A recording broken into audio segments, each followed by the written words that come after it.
नमस्कार, मैं हूं आपके साथ हिमानी नैथानी। शाम के 5 बजने को हैं और हम लेकर हाजिर हैं अपनी खास पेशकश। बात इजराइल और हमास जंग की ही कर रही हूं, जिसको आज 14 दिन बीत चुके हैं।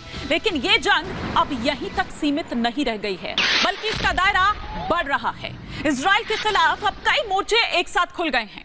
हमास और हिजबुल्लाह के बाद इस जंग में अब यमन की भी एंट्री हो गई है। हौती विरोधियों ने, विद्रोही जो हैं, उन्होंने यमन से इजराइल पर कई मिसाइलें दागी हैं। इजराइल पर यमन से कई ड्रोन से हमले किए गए हैं। ऐसा लग रहा है कि इजराइल के दुश्मन अमेरिका के होते हुए भी चुप बैठने वाले नहीं हैं। मतलब ये कि जिस बात का डर था, जिसकी आशंका जताई जा रही थी और जिसे देखते हुए ही अमेरिका ने मिडिल ईस्ट में युद्धपोत तैनात किए हुए हैं ताकि ये युद्ध अरब देशों में ना फैले। लेकिन यमन की एंट्री ये बता रही है कि किस तरह से इस युद्ध का दायरा बढ़ता जा रहा है और ये धीरे धीरे फैलता जा रहा है। उधर अमेरिकन नेवी ने यह दावा किया है कि लाल सागर में मौजूद अमेरिकी युद्धपोत ने इजराइल की तरफ जा रही जो मिसाइल है, जो ड्रोन है, उसको मार गिराया है। हम आपको तस्वीरों के जरिए भी दिखाएंगे और ग्राफिक्स के जरिए आपको दिखाएंगे कि किस तरह से दरअसल इसको नेस्तनाबूद किया गया।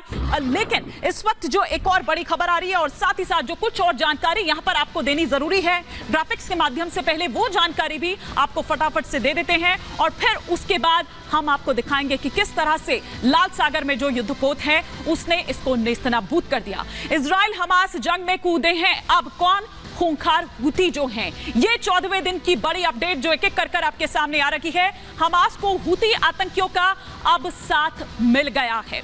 इसके अलावा हूती ने इजराइल पर दागी कई मिसाइलें, एक के बाद एक कई मिसाइलें दागी गई। अमेरिका ने इन मिसाइलों को गिराने का दावा किया है। हमास ने इजराइल को एक बार फिर से धमकी दी है क्योंकि हूती का साथ मिलता हुआ नजर आ रहा है। इजराइल से जंग के लिए तैयार हैं हम, ये हमास की ओर से फिर से धमकी दी गई है।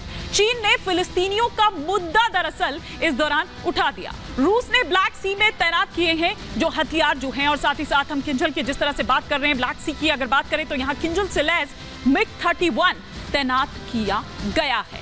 हमास को हथियार भेज रहा है किम जोंग। इराक में अमेरिकी सैन्य बेस पर हमला किया गया। गाजा में अब तक अगर बात करें तो 3859 लोगों की मौत अब तक हो चुकी है और आंकड़ा लगातार बढ़ रहा है। इजराइल में 1400 से ज्यादा लोगों की मौत हो चुकी है।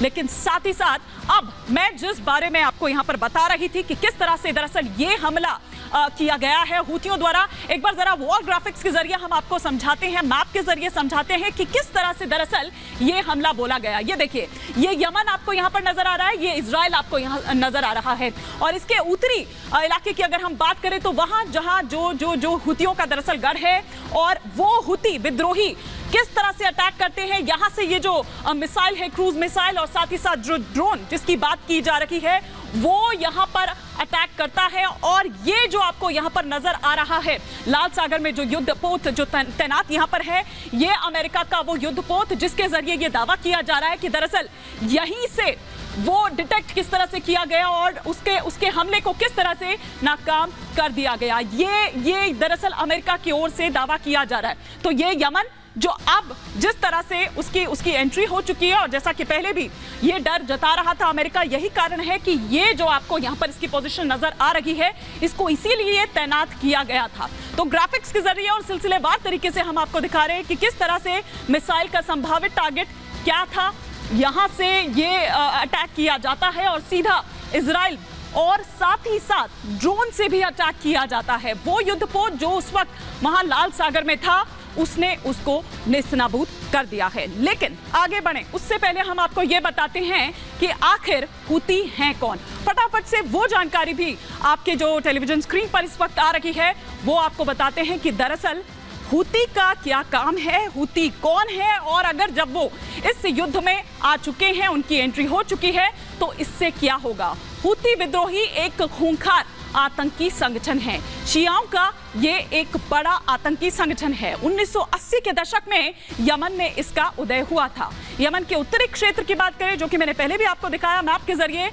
हूती सुन्नी विचारधारा के विरोधी दरअसल है। हूती आतंकियों के पीछे ईरान का ही हाथ है। हूती की सऊदी और यूएई से लड़ाई है। तो ये वो तमाम जानकारियां जो आपको हमने दी 14वें दिन की अपडेट जो अब तक सामने निकलकर आई है। एक रिपोर्ट आपको दिखाते हैं, उसके बाद एक बड़ा पैनल एक्सपर्ट्स का हमारे साथ यहाँ स्टूडियो में होगा, उनसे हम करेंगे इस पर विस्तार से चर्चा।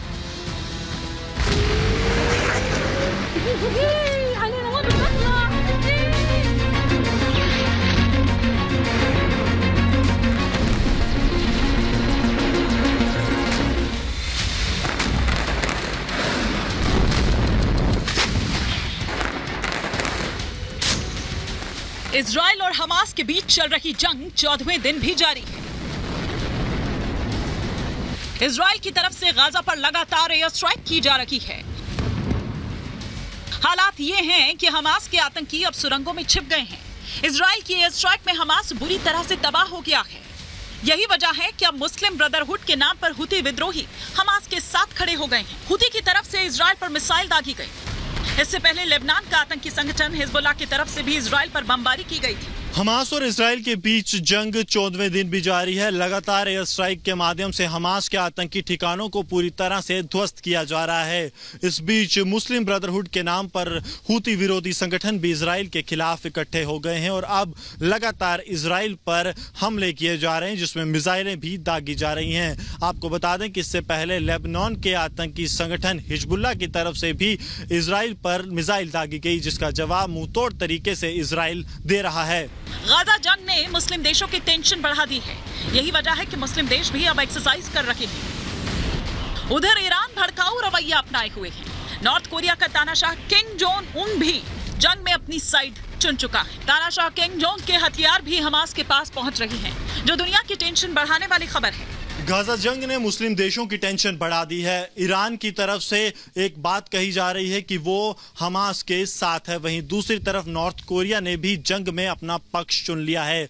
नॉर्थ कोरिया के कई हथियार हमास के आतंकियों तक पहुंच गए हैं, जो कहीं ना कहीं अब सबके लिए चिंता का विषय है, क्योंकि लगातार ईरान की बात की जाए या नॉर्थ कोरिया की, वो हमास के साथ खड़े दिखाई दे रहे हैं। गाजा पट्टी में चल रही जंग पर दुनिया भी दो भागों में बटी हुई है। अमेरिका, ब्रिटेन खुलकर इजराइल की मदद कर रहे हैं, तो वहीं ईरान, लेबनान और यमन हमास के साथ खड़े हैं। रूस और चीन भी पिछले दरवाजे से हमास की मदद कर रहे हैं। रूस ने ब्लैक सी में किंजल और इस्कंदर मिसाइलों से लैस MiG-31 तैनात कर दिया है, जिससे साफ है कि जंग ने शांति की ओर न जाकर अब भीषण राह पकड़ ली है। गाजा पट्टी में जारी जंग के चलते दुनिया दो हिस्सों में बट गई है। एक तरफ जहां अमेरिका और ब्रिटेन खुलकर इजराइल की मदद कर रहे हैं, वहीं दूसरी तरफ यमन, सीरिया और लेबनान जैसे देश हमास के आतंकियों की साफ मदद कर रहे हैं। चीन और रूस भी पिछले दरवाजे से लगातार हमास के आतंकियों के समर्थन में आ गए हैं। इतना ही नहीं, ब्लैक सी में इस्कंदर की बात की जाए या किंजल की बात की जाए, से लैस MiG-31 जो हैं वो तैनात कर दिए गए हैं। यानी एक बात साफ है कि युद्ध कहीं शांति की ओर नहीं जाता दिख रहा, जो हालात लग रहे हैं कि युद्ध और भीषण होगा। इजराइल और हमास के बीच चल रही जंग ने आम फिलिस्तीनियों का जीवन बर्बाद कर रखा है। इजराइल ने उन्हें गाजा छोड़ने के लिए मजबूर कर दिया, तो वहीं अब उन्हें कोई देश शरण देने को तैयार नहीं। जॉर्डन, मिस्र दोनों ही सबसे करीब हैं, लेकिन ये दोनों ही शरणार्थियों को लेने के लिए तैयार नहीं है। इसके अलावा मिडिल ईस्ट का कोई भी देश इन शरणार्थियों को शरण देने की बात नहीं कर रहा। ऐसे में सवाल ये है कि क्या मिडिल ईस्ट का मुस्लिम ब्रदरहुड सिर्फ दिखावा है? क्या कुछ देश जंग रोकने की बजाय उसमें घी डाल रहे हैं? और सबसे बड़ा सवाल तो ये है कि क्या हमास, हिजबुल्लाह और हुती आतंकियों का नया गढ़ बन रहा है Gaza? Bureau report, Republic Bharat.